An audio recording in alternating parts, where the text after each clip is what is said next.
Welcome back, Outlaws. On today's episode, we're going to be checking out Fatwood, so stay tuned.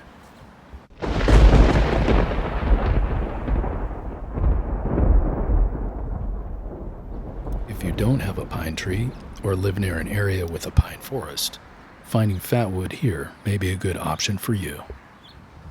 Fatwood is derived from the heartwood of pine trees. The stump that is left in the ground after the tree has fallen or has been cut is the primary source of fatwood. Other locations, such as the joints where the limbs intersect the trunk, can also be harvested.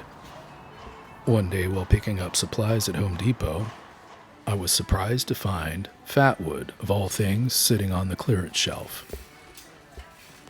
Let's pull it off the shelf here and check it out a little closer. That looks like pretty good quality of fatwood.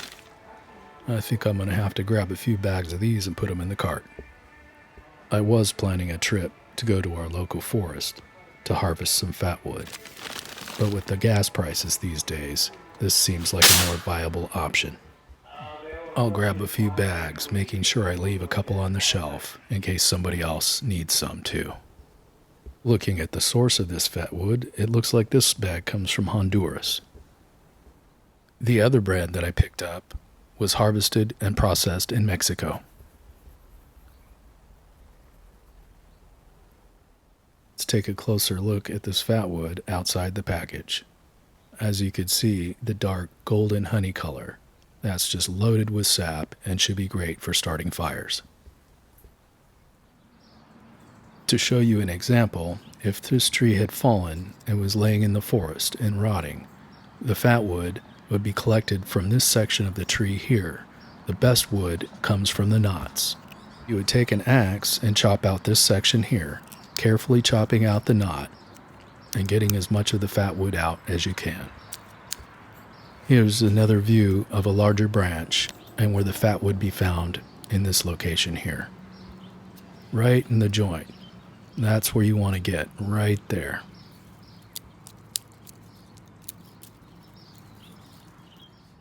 Here's a smaller piece of pine wood to show as an example of where the wood would come from.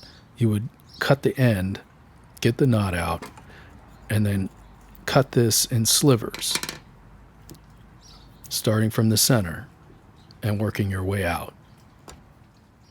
Looking at the inside of this piece of wood, you can see here that it has no sap.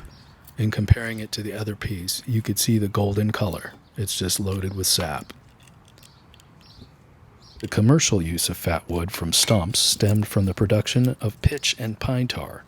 In 1648, a company was formed in Sweden called the Wood Tar Company of North Sweden and was given exclusive export rights for pine tar by the King of Sweden. Fatwood and pine tar have been used by humans for millennia. With that being said, let's light some up. I'm going to start here by shaving off small little slivers of wood, paper thin. Whether you're a prepper, a survivalist, or someone just looking for another option to start a fire, fatwood is a great thing to keep in your kit. Because of the flammability of terpene, fatwood is prized for use in kindling and starting fires. It lights quickly even when wet. It is very resistant to wind and burns hot enough to light larger pieces of wood. A small piece of fatwood can be used many times to create tinder by shaving small curls and using them to light other larger tinder. The pitch-soaked wood produces an oily, sooty smoke and is recommended that one should not cook on a fire until all the fatwood has completely burned out. Currently, there are between 105 and 125 species classified as resinous pine trees around the world. Here you could see the resin reflecting in the light. We shouldn't need too much more than this. A few more shavings and that should be just enough we could get it lit. I won't be using any accelerant and just a ferro rod to ignite it. We hardly used any of this fatwood stick, so there's plenty left over for the next fire.